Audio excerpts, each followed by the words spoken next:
చేసుకుంటూ మన హిందూ బంధువులందరికీ ప్రత్యేకంగా శుభాకాంక్షలు అభినందనలు తెలియజేస్తున్నాను. మరి అలాగే ఇంత స్ఫూర్తితో వచ్చినటువంటి యువతకు, అప్పటికప్పుడు అనుకొని వచ్చినట్టు యువతకు నిజంగా సైల్యూట్, మీకు పాదాభివందనాలు తెలియజేస్తున్నాను.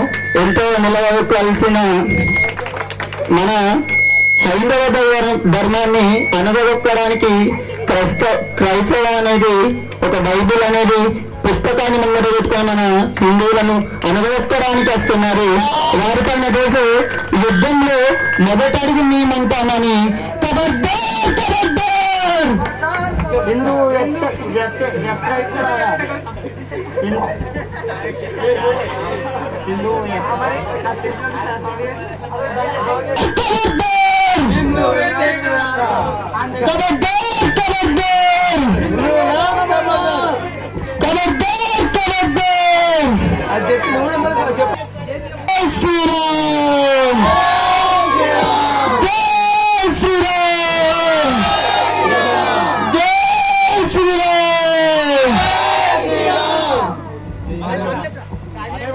శ్రీరామ్